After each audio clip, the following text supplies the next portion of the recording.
İyi kalpli Dirşin. Bir varmış, bir yokmuş. Sukbal adında bir hükümdar varmış.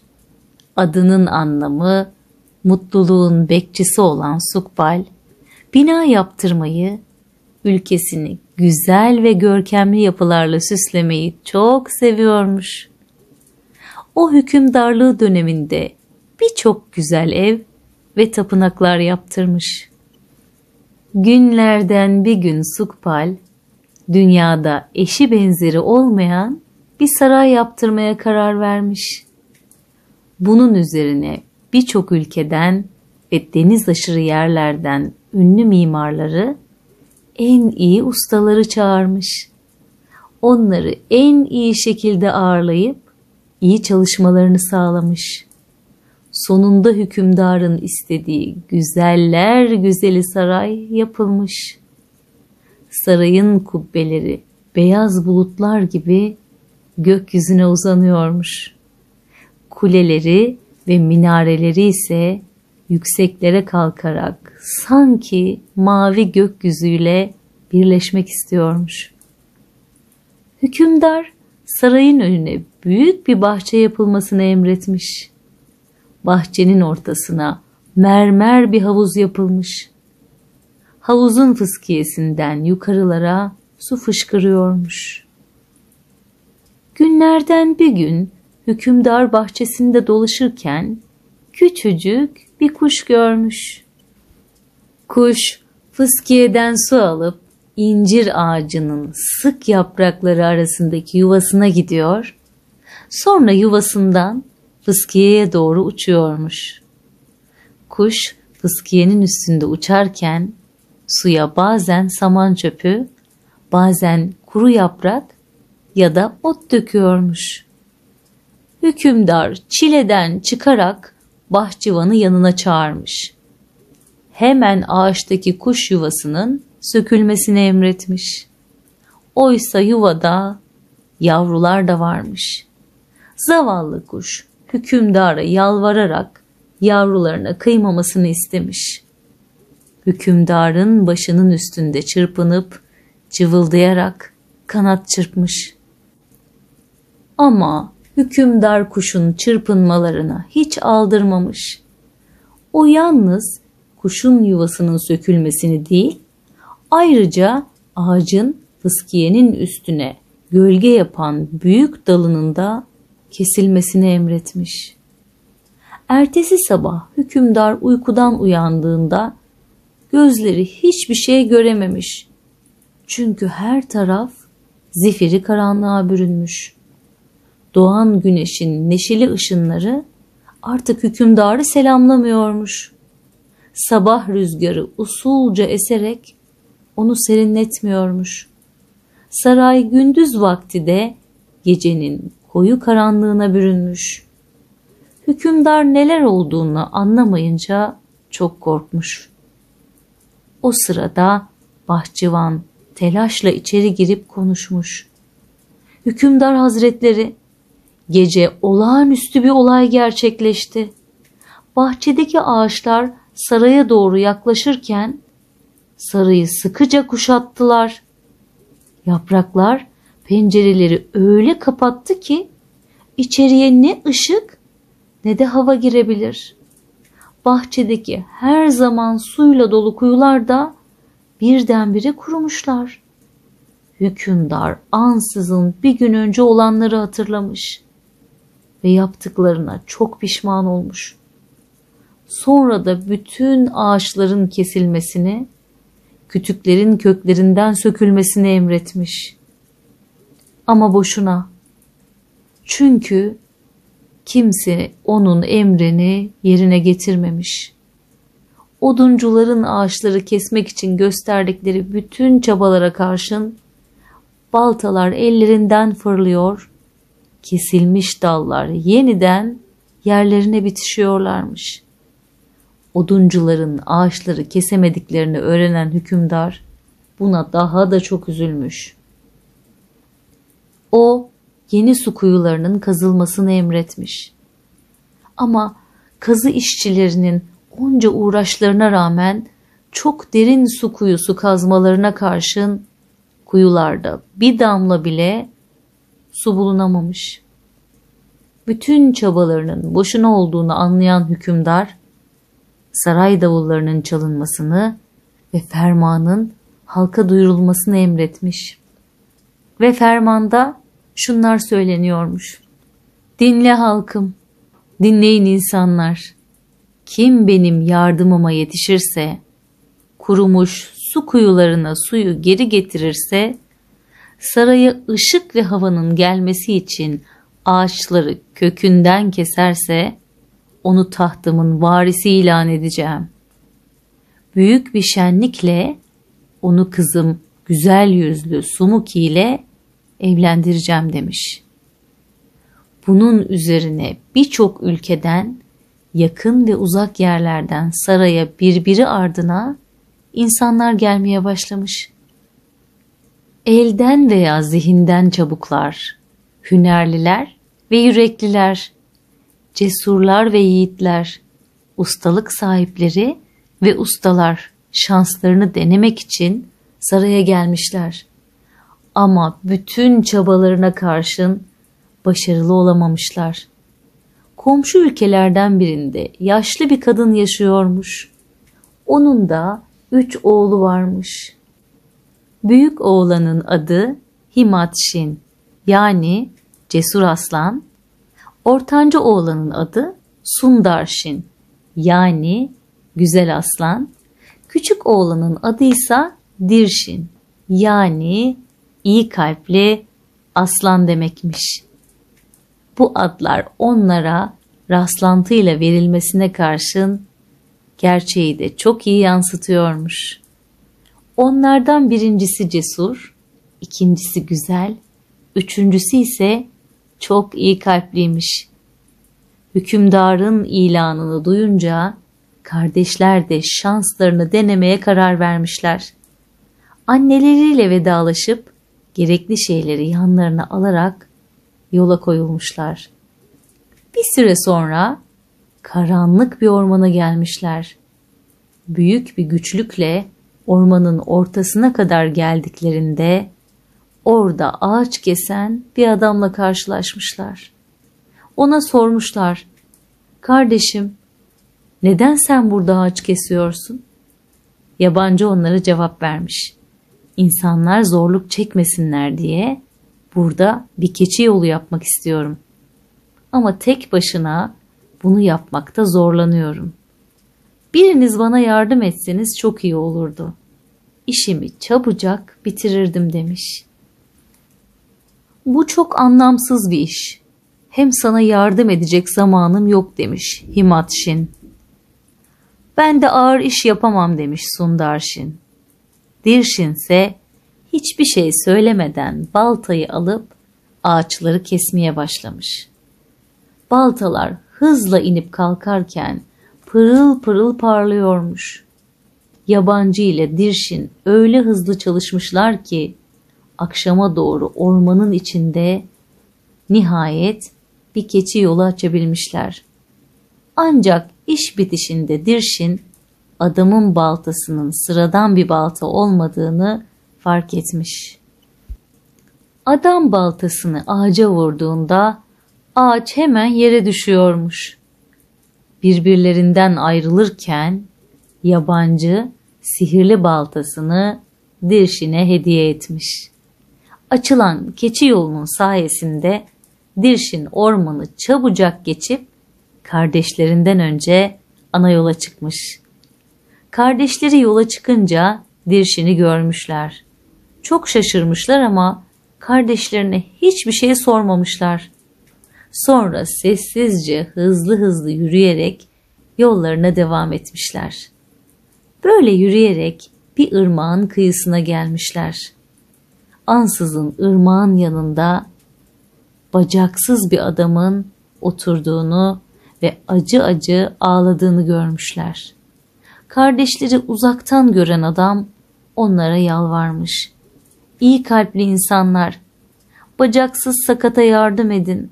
Su almak için ırmağa indim ama testiyi yukarıda unuttum. 2 kere yukarıya çıkmaya Hiç halim yok. Bana bir iyilik yapıp yukarıdan testiyi getirin. Yaptığınız bu iyiliği hayatımın sonuna kadar unutmam demiş. Himatşin yaşlı adamın sözlerini duymazdan gelip yanından hızlıca gelip geçmiş. Sundarşin ise görmemezlikten gelmiş. O da hiçbir şey söylemeden adamın yanından hızla yürümüş. Dirşin ise yaşlı adamın haline acımış. Testiyi almak için geriye dönmüş.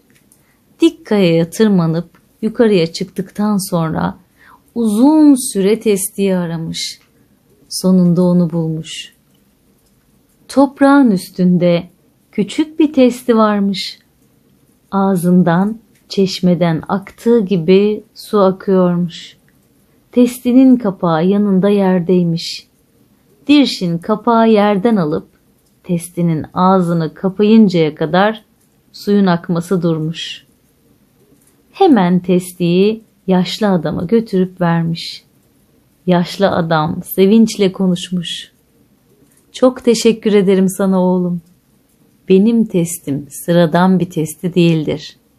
Bu testi sihirlidir. Onu toprağın üstüne koyup kapağını açarsan oradan çeşme suyu gibi serin su akar. Al onu. İyi kalpli olduğun için ben onu sana hediye ediyorum. Al, pişman olmazsın demiş.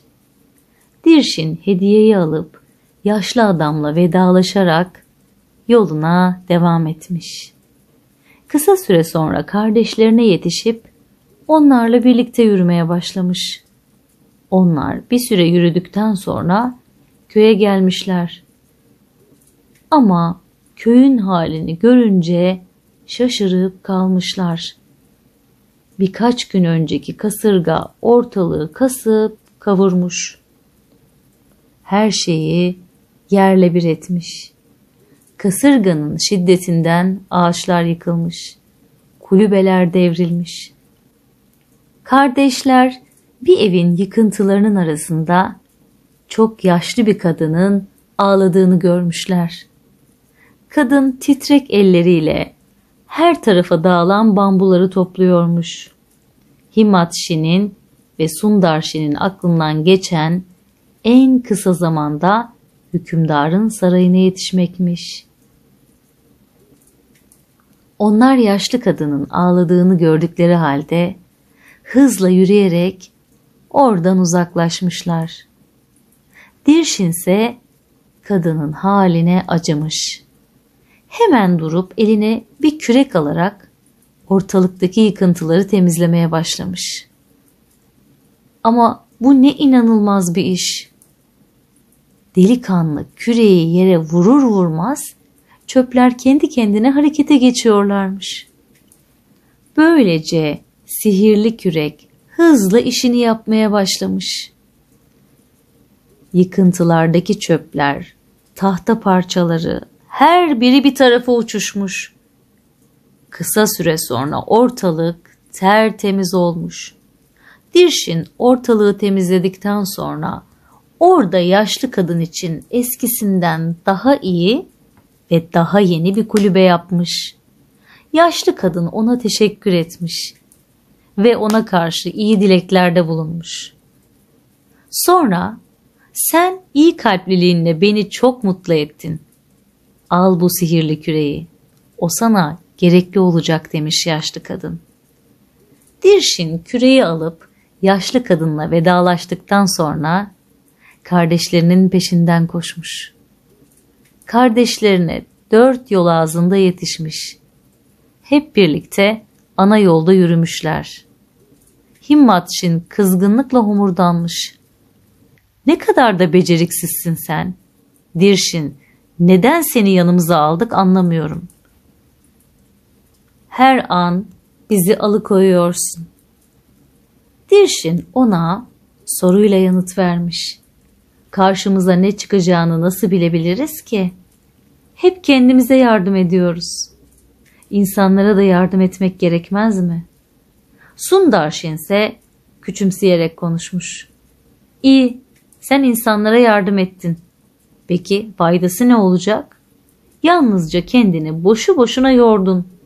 Bu iyiliklerden insana gelen ödül uğraştan başka hiçbir şey değildir. Dirşin ona yanıt vermiş. İyilik yapılınca ödül istenilmez. İnsana yardım etmenin sevincini yaşamanın kendisi ödül değil midir zaten diye sormuş. Kardeşler bu soruyu yanıtlamamışlar bile. Onlar bir an önce hükümdarın sarayına yetişmek istiyorlarmış. Sonunda hep birlikte saraya gelmişler. Gelir gelmez de kardeşler kendi becerilerini sergilemeye hazırlanmaya başlamışlar. İlk olarak Himmat-Şin başlamış. O kılıç gibi sivri, kantar taşı gibi ağır baltasını alıp var gücüyle ağaca vurmuş. Ağaç çınlayıp uğuldamış ama yerinden kıpırdamamış. Bunun üzerine Himmat-Şin dalları kırmaya başlamış. Ama dalların birini kestiğinde yerine ikisi birden çıkıyormuş. Himmat-Şin'in gücü çokmuş ama faydası yokmuş. Koskoca balta havayı ıslıklarla bölüp canlı gibi uçuyor. Dallar hızla yere dökülüyor ama ağaç gitgide daha gür, daha dallı ve budaklı oluyormuş. Himmat-Şin çok uğraşmış ama nafile. Ağaçlar karşısında kaya gibi sarsılmaz biçimde duruyormuş. Sonunda Himmat-Şin'in baltayı tutacak gücü bile kalmamış. Hükümdar genç yiğidin başarısız olduğunu fark edince onun saraydan kovulmasını emretmiş. Ama Himmat-Şin de çok inatçıymış. O gitmek istememiş ve gücüne güvenerek hizmetlilerle kavgaya başlamış. Himmat-Şin'in güçlü ve inatçı olmasına karşın hizmetlilerle yaptığı kavga onun ellerinin ve ayaklarının bağlanıp dövülerek saray bahçesinden dışarıya atılmasıyla sonuçlanmış. Sıra Sundarshin'e gelmiş. O güçlü kardeşinin ağaçlara yenildiğini, hizmetlilerin onu kollarını bağlayıp döverek saraydan dışarıya attıklarını görmüş. Bu yüzden işe önce su kuyusunu kazarak başlamak istemiş. O küreklerin en güzelini alıp kazmaya başlamış. Kazdığı her çukurun yeri yeniden toprakla doluyormuş. Sundarshin'in çevikliği sınırsızmış. Fakat bu çevikliğin hiçbir yararı olmamış. Sundarshin'in elindeki kürek aslında işini hızlandırmış. Öyle hızlı çalışmış ki inip kalktığı görünmüyormuş bile.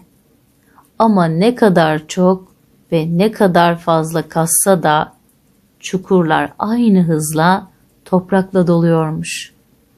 Sonunda umutsuzluğa düşen Sundarshin küreği kenara atmış, kendisi de yorgunluktan yere serilmiş.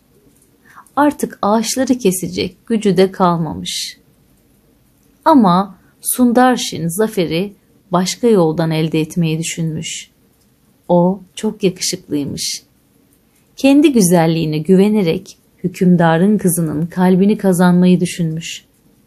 Bir onunla görüşebilsem hemen benim güzelliğimin esiri olur demiş.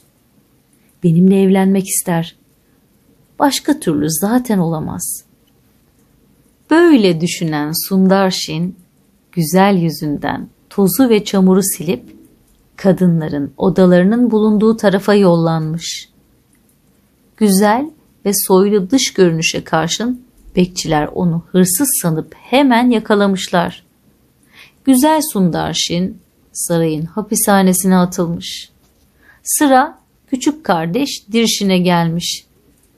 Dirshin bohçasından baltasını ve küreğini çıkarıp acele etmeden ağaçlara doğru yürümüş. Baltasını ağaca vurur vurmaz ağaçlar hemen yıkılmış. O baltasını vurdukça ağaçlar birbirinin ardından yere yıkılmaya başlamışlar. Dirşin sihirli baltasını sağa sola sallıyor, büyülü küreğiyle de toprağı çerden, çöpten, kütüklerden temizliyormuş. Az sonra saray güneşi görmeye başlamış. Dirşin kuyu kazmamış. O kurumuş su kuyusunun dibine inip testinin kapağını açmış. Testiden çeşme gibi akan su kuyuyu ağzına kadar doldurmuş. Hükümdar ve halk Dirşin'e hayranlık içinde ağızları açık bakıyorlarmış. Acaba bu Dirşin sihirbaz mıymış? Böylece ortalık şenlenmiş. Sarayda bayram başlamış. Kentte de bayram coşkusu varmış. Ama hükümdar herkesten daha mutluymuş. O kızı güzel yüzlü Sumki'yi iyi kalpli Dirşin'le evlendiriyormuş. Dirşin kardeşlerini yanına çağırıp onlara para vererek hemen yaşlı annesinin saraya getirilmesini istemiş. Kardeşler hemen yola çıkmışlar ve kısa bir süre sonra anneleriyle birlikte saraya dönmüşler. İyi kalpli Dirşin'le güzel yüzlü Sumki herkesin neşeyle katıldığı görkemli bir törenle evlenmişler. Bundan sonra da Dirşin insanlara yardım etmeyi sürdürmüş. Yoksullara ilgi göstermiş ve gereksinimi olanlara birçok iyilik yapmış. Damadının iyi kalpliliğinden ve cömertliğinden hoşnut olan hükümdar, kendisi yaşlanınca tahtını ve ülkesinin yönetimini de ona bırakmış. Minnacık yaşlı kadın ve 5 ineği. Bir sabah minnacık yaşlı bir kadın uyanır uyanmaz 5 ineğini bıraktığı yakındaki tarlasına gitmiş. Yerden üzerinde 5 sürgün bulunan bir ot yolmuş. Onu dikkatle tutarak evine getirmiş ve bir parça beze sarıp yastığının altına koymuş. Sonra tekrar tarlaya yollanıp ineklerini sağmaya koyulmuş. Derken ansızın teflerin çalındığını, makasların yere düştüğünü duymuş ve bu gürültü yüzünden süt kovasını devirmiş. Hemen bir koşu eve dönmüş. Otun başına bir şey gelmediğini görünce de içi rahatlamış. Yeniden tarlaya dönüp tekrar ineklerini sağmaya devam etmiş. Az sonra bir kez daha teflerin çalındığını ve makasların yere düştüğünü duyar gibi olmuş ve kadın süt kovasını yine devirmiş. Eve döndüğünde hemen yatak odasına yönelmiş. Odaya girdiğinde karşısına güzeller güzeli bir genç kız çıkmış. İnce şeffaf taştan yüzünde ışıl ışıl yanan gözleri kalsedon taşından, dudakları kara taştanmış. Kaşları ise simsiyah susamurunun incecik ön ayaklarını andırıyormuş. Bedeni elbisenin dışından, kemikleri bedeninden cıva gibi kıpır kıpır hareket eden, sinirleri kemiklerinin dışından seçilebiliyormuş. Kadının eve getirdiği ot işte böyle tarifsiz güzellikte bir genç kıza dönüşmüş.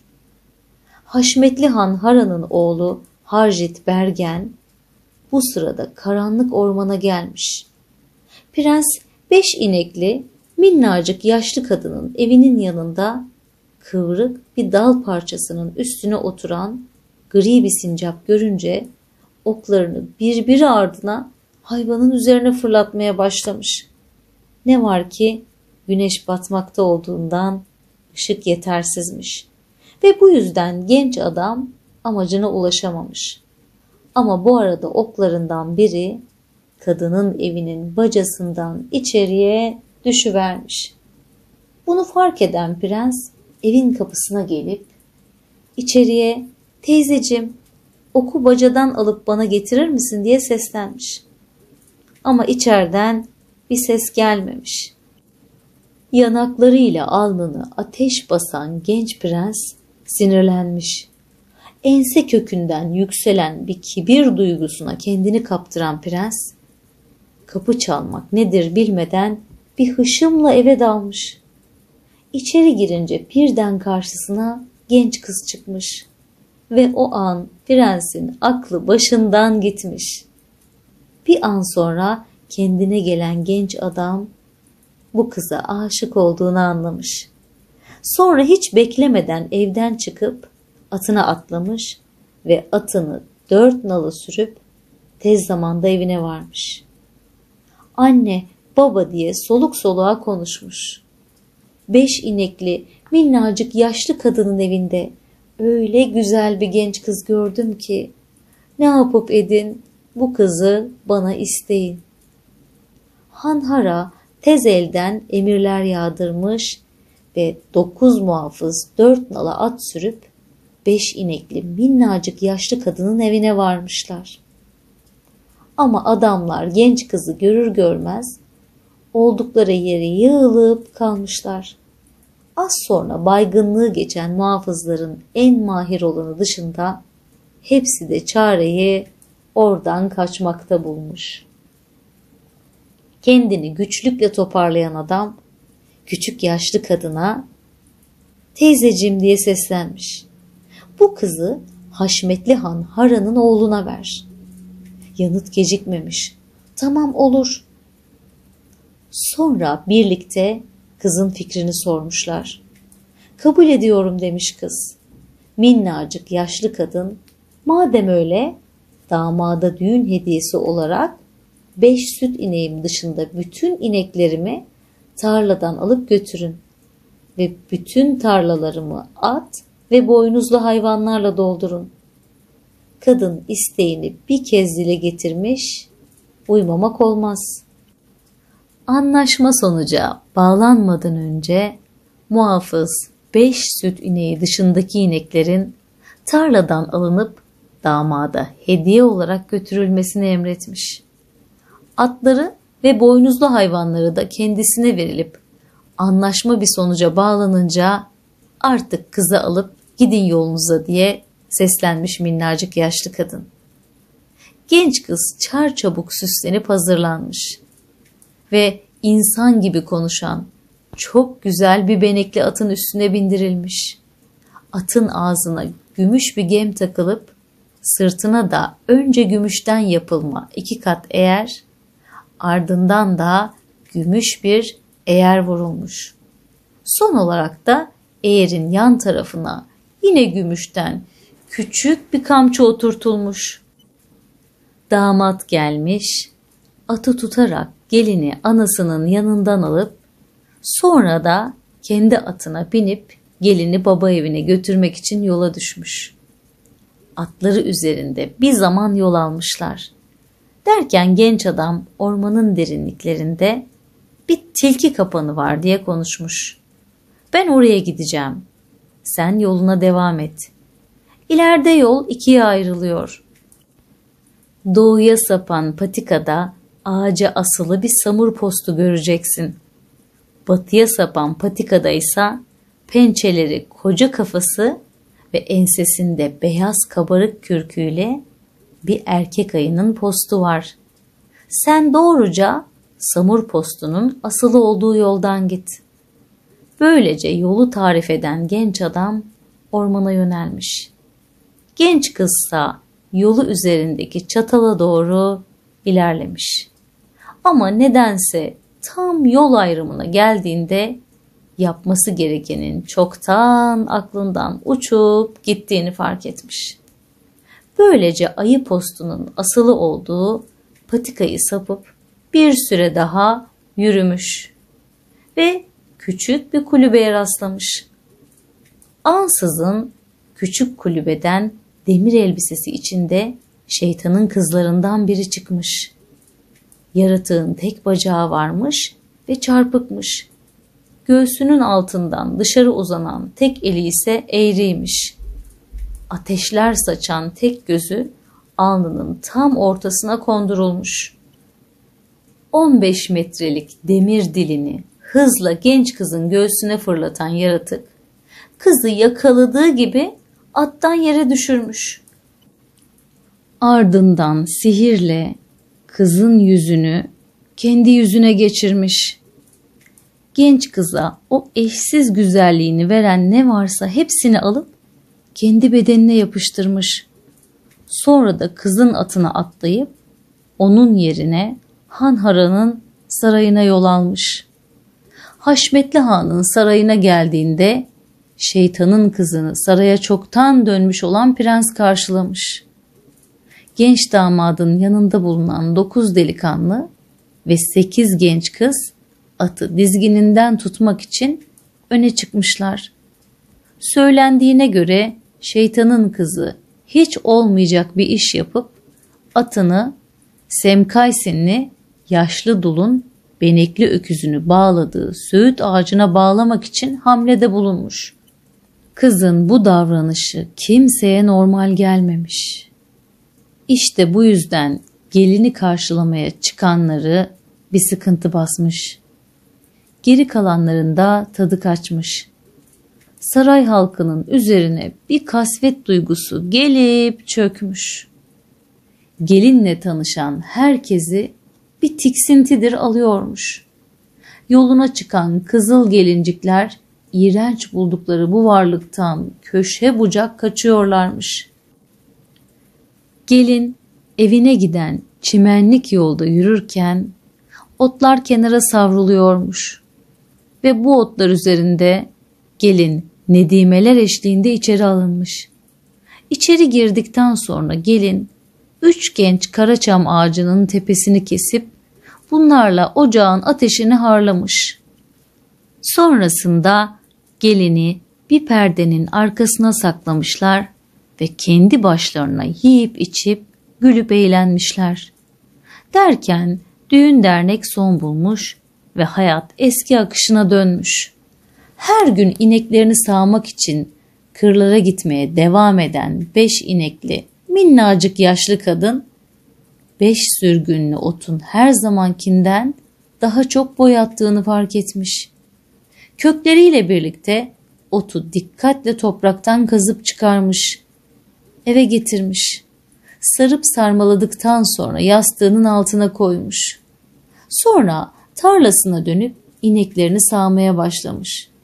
Ama birden yine teflerin tıngırdadığını ve makasların gürültüyle düştüğünü duymuş. Hızla evine koşan kadın sevgili kızını odada otururken bulmuş. Genç kız her zamankinden güzelmiş. Anne diye konuşmuş kız. Kocam beni gelip buradan götürmüştü. Yolda bana yapmam gereken bir iş verdi. Ama gitmeden önce samur postunun asılı olduğu yoldan git. Ayı postunun asılı olduğu patikaya sakın sapma diye de ekledi. Ama ben bunu unutup küçük demir eve çıkan ikinci yola girmişim. O evin önünde şeytanın kızlarından biri yüzümün derisini alıp kendi yüzüne geçirdi. Ardından bana güzelliğimi veren ne varsa hepsini alıp kendi bedenine yapıştırdı. Sonra da atıma atlayıp benim yerime Hanhara'nın sarayına doğru yola çıktı. İşine yaramayacak parçalarımı da orada öylece bıraktı ve gri bir köpek ciğerlerimi ve kalbimi ağzıyla sımsıkı tutup senin inekleri otladığın yere götürdü ve toprağa gömdü. Orada tekrar bir bitki olarak büyüdüm. Demek hepten ölmeme izin verilmemiş. Belki sonradan çocuk doğurmama izin verilir, öyle değil mi? Şeytanın kızı yazgıma karıştı ve kocamla evlenip onun etiyle kanını kirletti. Benim etimle kanımı zaten içip bitirmişti. Ben kocamı ne zaman göreceğim anne? Bu sırada Haşmetli Hanhara 5 inekli minnacık yaşlı kadının tarlasından geçiyordu. İnsan gibi konuşabilen benekli beyaz at, hanımın başına gelenleri ve onu yeniden canlandırdığını bildiği için bu fırsatı kullanıp konuşmaya başladı. Ve Hanhara'ya şu acı sözlerle seslendi. Haşmetli Han, şeytanın kızı hanımımı öldürdü ve yüzünün derisini yüzüp kendi yüzüne taktı. Bedeninin geri kalanından işe yarayacak parçaları da elbise gibi üzerine giyinip tıpkı hanımıma benzedi. Şeytanın mendebur kızı siz efendimin sarayına gelip bir de oğlunuzla evlendi. Gel gelelim hanımım tekrar can buldu ve artık yaşıyor. Oğlunuz bu kutsal kızı yeniden kendine gelin olarak almazsa cüretimi hoş görün efendim. İçinde altın buz parçalarıyla sim rengi ve kara renkte buz kütlelerinin yüzdüğü gümüş dalgalı nehrin kıyısındaki ak taştan tahtında oturan ak renkli efendim Ulu Tanrı'ya çıkıp şikayette bulunacağım. Ve asıl o zaman ben odunuzu, ocağınızı paramparça edecek, hayatta kalmanızı sağlayacak hiçbir şeyi sağlam bırakmayacağım. Kutsal bir adam şeytanın kızını kendine gelin alır mı hiç? Şimdi diyeceğime iyi kulak verin. Bu şeytanın kızını aman bilmez yaban atının bacaklarına sımsıkı bağlayın. Oğlunuzu da hızla akan bir su kaynağına yatırın. Her çeşit kurt ve sürüngen bedenindeki kirli kanı emip içini tekrar temiz hale getirene kadar prens tam 30 gün boyunca suda kalsın. Sonra da onu bir ağacın tam tepesine asıp rüzgara maruz bırakın. 30 gün orada asılı kalsın ki hem kuzey hem güney yerleri ta kalbine ve ciğerlerine işleyip bedenindeki pis kanı bir güzel arıtsın. Böylece temizlenip eski haline kavuştuğunda asıl kızı kendine yeniden eş olarak alması için oğlunuzu ikna edin demiş. Duyacağını duyan kral anlayacağını da anlamış. Söylendiğine göre gözlerindeki yaşı kolunun yeniyle şöyle bir silen Haşmetli Hanhara hemen atının dizginlerine asılıp hızla evine dönmüş. Kralın saraya girdiğini görünce şeytan kız gelinin yüzü asılmış. Oğlum diye prense seslenmiş Haşmetli kral. Prens yanına geldiğinde söyle bana kendine eş ettiğin kızı nereden ve kimden aldın?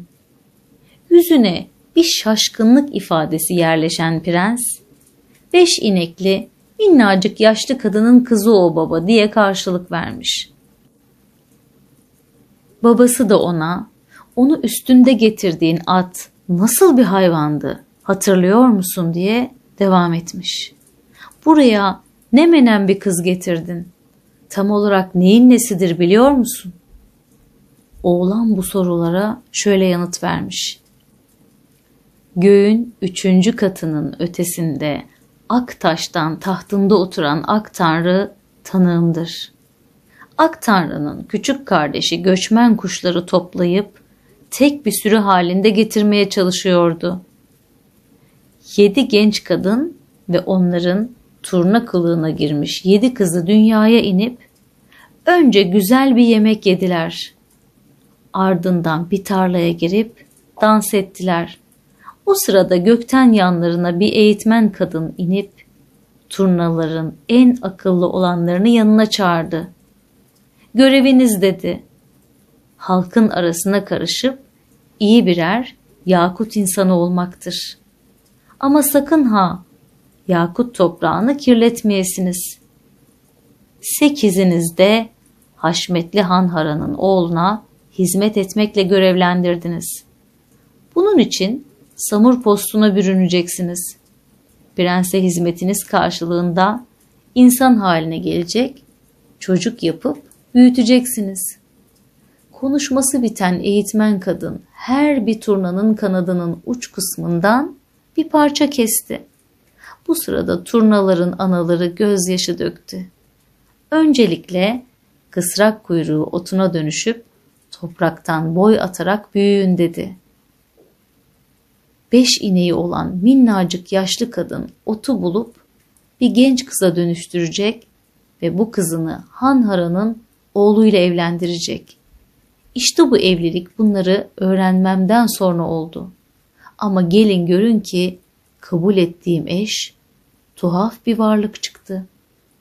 Aslında işin gerçeği bana vaat edilen eş değilmiş sanki aldığım. Oğlunun verdiği cevaptan sonra Han konuştu. Duyacağımı duyup göreceğimi gördüm.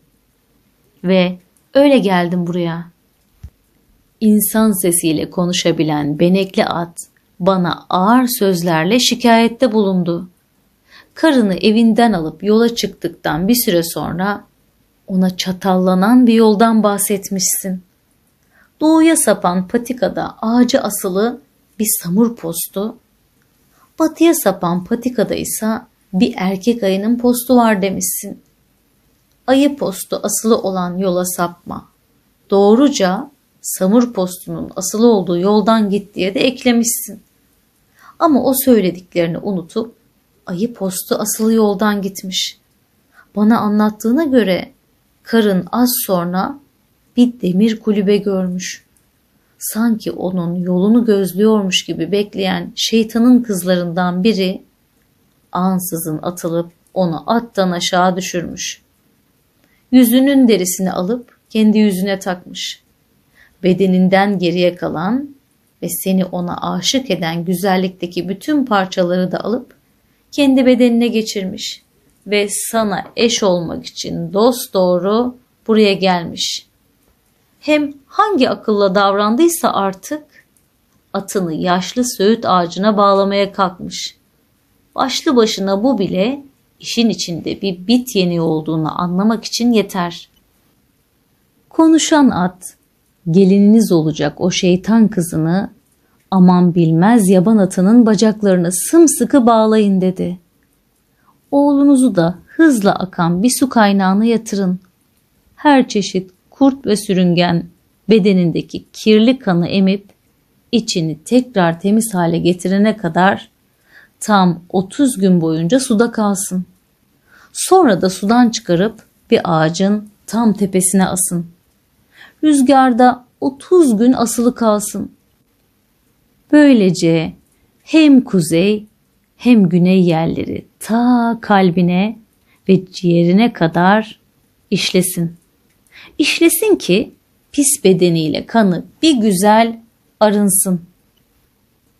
Bu şekilde temizlenip eski haline kavuştuktan sonra asıl kızı kendine yeniden eş alması için oğlunuzu ikna edin. Ama ilk iş şu şeytan kızını başınızdan savun dedi. Onu açığa çıkarmayıp kapalı tutun. Yoksa insan, hayvan önüne kim gelirse öldürecektir. Siz ondan kurtulamazsanız benim yapacağım ilk iş Ak Tanrı'nın huzuruna çıkıp şikayette bulunmak olacak. İşte oğlum, konuşan at bana aynen böyle söyledi demiş. Prens babasından duyduğu bu sözlerle kopkoyu bir utanç duygusuna kapılmış. Konuşan atın dileğini yerine getirmek için de kolları sıvamış. Boloruk adında güçlü kuvvetli bir muhafızın yardımıyla hala bir perdenin ardında oturmakta olan şeytan kızını bir ayağından sürükleyip vahşi mi vahşi bir yaban atının ayaklarına sımsıkı bağlamışlar. Çok geçmemiş o deli hayvan şeytanın kızını tekmeleriyle paramparça etmiş. Yerdeki kurtlarla her türden sürüngen ortalığa saçılan kan revana saldırmış. Ve şeytan kızı nihayet yeryüzünden tamamen silinmiş. Bu sırada hanın oğlunu da bir su kaynağına yatırmışlar ve beklemeye başlamışlar. Bin bir çeşit kurt ve sürüngen prensin bedenindeki kirli kanı emmiş. Prens eski temiz haline gelinceye kadar tam 30 gün boyunca suda kalmış. Sonra bitap haldeki oğlan sudan çıkarılmış ve bir ağacın tepesine asılmış. Kuzey ve güney yerleri ta kalbine ve ciğerine kadar işlemiş. Tam 30 gün orada kalan prensin bedenindeki pis kan böylece arınmış ve kendinden geçmiş bir halde onu evine getirmişler. Nefes alıp almadığı bile zor seçilen oğlanın bedeni iğne ipliğe dönmüş. Derisinin altından adeta kemikleri sayılıyormuş. Bir zaman sonra canlanan, beti benzi yerine gelen prens tekrar at sürüp kara ormana gelmiş. Sonra ormanın kıyısındaki kırlık alanı aşıp nihayet kayın anasının evine varmış. Atını bir kazığa bağlayıp evin kapısına tak tak vurmuş. Tam 5 ineğin sahibi olan minnacık yaşlı kadının sevinçten ayakları birbirine dolanmış. Ölen yaşam bulmuş, yiten yerine gelmiş gibi sevinmiş kadıncağız. Atın bağlandığı kazıkla sebze tarhı arasına beyaz at derisi serip üzerinde bir süt ineği ve koca memeli bir kısrak kesmiş. Ne de olsa hazırlanacak olan geç kalmış bir düğün yemeğiymiş. Prens evden içeri girdiğinde genç kız gözyaşları içinde kocasına yaklaşmış. "Neden şimdi geldin?" diye sormuş. "Beni 8 bacaklı şeytanın kızına verdin. Bütün bunlar olmamış gibi gelmiş, şimdi kendine eş mi arıyorsun burada? Kız dediğin sudaki levrekten bol. Kadın desen levreyi geride bırakacak, gölge balığı bile yanında az kalır. Peki ne istiyorsun benden? Benim kalbim yaralı, kafam tedirgin. Bil ki seninle gelmeyeceğim." Delikanlı da ona, "Öyle olsun ama önce sözlerime bir kulak ver. Seni bile isteye 8 bacaklı şeytanın kızının kollarına göndermedim ki. Önemli bir iş için senden ayrılmak zorunda kaldım. Gitmemen gereken yolu özellikle sana tarif ettim. Seni kasten korkunç bir yere gönderdiğimi nasıl düşünürsün? Hem sana gidip yazgınla karşılaş dediğimde dileğim başına bütün bu kötülüklerin gelmesi değildi ki. Kadın eğitmen ve koruyucu, kadın yaratıcı seni benim için seçip görevlendirmişti. Zaten bundan dolayı tekrar can verilmiş sana. İşte bunun için şimdi kanlı canlı yine karşımdasın" diye karşılık vermiş. "Ak Tanrı tanığım olsun, bundan sonra her zaman yanında olacağım. İnan bana." 5 inekli minnacık yaşlı kadın üzerindeki hırkanın eprimiş yenleriyle gözyaşlarını silmiş. 2 çocuğunun arasına oturmuş ve şöyle seslenmiş. "Ölümden yaşama dönmüş siz 2 talihli. Hem de birbirinize kavuşmuşken neden sevinip birbirinize sarılmıyorsunuz? Hadi ne duruyorsunuz?" Genç kız bu söz karşısında başını öne eğmiş. "Peki" diye çok zayıf bir ses çıkmış genç kızdan. Sonunda bir oh çeken genç adamsa yerinden sıçrayıp neşeyle oynamaya başlamış. Minnacık yaşlı kadını ve kızını öpücüklere boğmuş. Az sonra genç kadının yüzü de gülmeye başlamış. Böylece eş dost çağrılıp dillere destan bir şölen düzenlenmiş. Acıları geride bıraktıklarını bilen çift durmaksızın konuşup kahkahalar atıp danslar etmişler. Eğlence sürerken bir yandan da dışarıda insan gibi konuşan atı hazırlamışlar.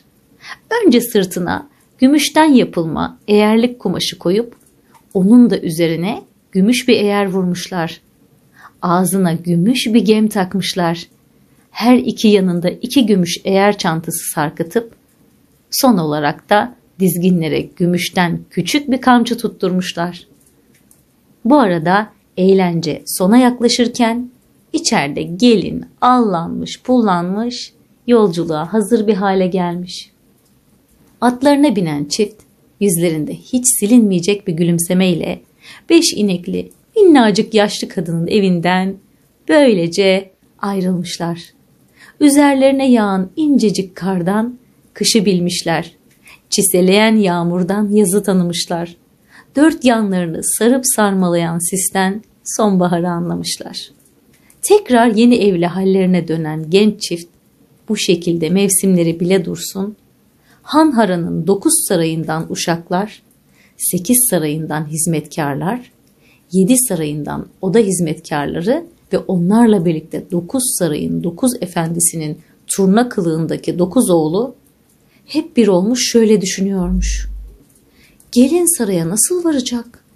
Törenle mi gelecek? Yoksa geze geze mi? Samurlar ayaklarında bitecek mi? Yoksa yolundan kaçacaklar mı? Bu tedirgin düşüncelerle ok yontmuşlar. Elleriyle okları öylesine sımsıkı kavramışlar ki ellerinin derisi bile soyulmuş. Kendilerini yaptıkları işe öyle kaptırmışlar ki tek bir noktaya kilitli gergin bakışları giderek donuklaşmış. Kızlar aralarında gelin geldiğinde burnunu gürültüyle temizlerse bilin ki yakında küçük krallarımız olacak diye konuşmuşlar. Saray halkı bu haldeyken ilkbaharlarını yaşayan yeni kavuşmuş genç çift hiç telaşsız saraya varmış.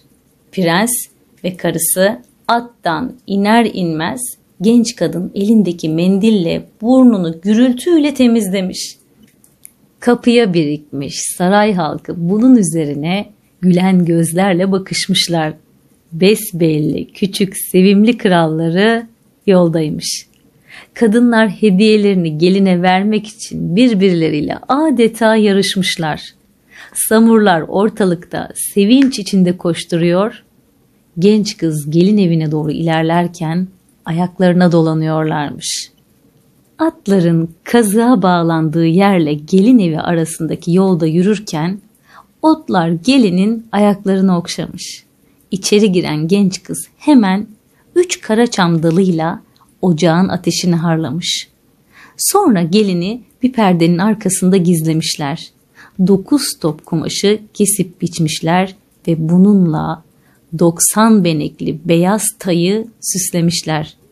Evin sağ tarafında toprağa 9 kazık çakıp her kazığa birer tay bağlamışlar. Tayların başına kımız içen büyücüler dikmeyi de elbette ihmal etmemişler. Evin sol yanına ise 8 kazık çakmışlar. Gelinin saraya getirilmesiyle birlikte düğün dernek başlamış. Saray adeta mahşer yeri gibiymiş. Han'ın ülkesinin dört bir yanından Yağız savaşçılar ve işinde en ehil ustalar çağrılmış. Anlatılanlara göre ayrıca ulu bir mekandan 9 kadim ruh inip gelmiş. Yerin altındansa tam 12 kadim ruh çıkıp düğüne konuk olmuş. Yine söylenenlere göre ellerinde kırbaçlarıyla yerin altından 9 kabile halkı saraya gelmiş. Alışık olmadıkları yeryüzünde tuhaf yürüyüşlerle oradan oraya seyirtip duruyorlarmış. Sarayın bahçesinde üzengileri demirden olanlar toplu bir halde, bakırdan olanlarsa dağınık bir şekilde duruyorlarmış. Yabancı kabileler ve yanı sıra çadır köylerinde yaşayan göçmenler de konuklar arasındaymış. Davetliler arasında kimler yokmuş ki? Şarkıcılar, dansçılar, hikaye anlatıcıları, cambazlar, akrobatlar hep oradaymış. Cebinde 5 kuruş bile olmayan her boş gezen düğüne gelmiş. Prens de genç kızın 40 gün 40 gece süren düğünü işte böyle dillere destan olmuş ve günümüze kadar anlatılmış. Şölen nihayet son bulduğunda ulu mekanların ruhları göğe yükselirken yeraltının ruhları yerin altına inmişler. Yeryüzünün sakinleri ise yürüyerek saraydan çıkmışlar. Bütün o zaman boyunca biriken çöpe 3 gün el sürülmemiş. Sonraki gün sabahtan akşama yapılan temizlikle hizmetkarlar sarayı tekrardan eski haline kavuşturmuşlar. Tüm hayvanlar da kafeslerine kapatıldığında çocuklar sarayın bahçesinde yeniden koşup oynamaya başlamışlar. İşte o muhteşem düğün sonrasında bahçede oyun oynayan çocukların torunlarının bugün bile hayatta var olduğu rivayet edilir.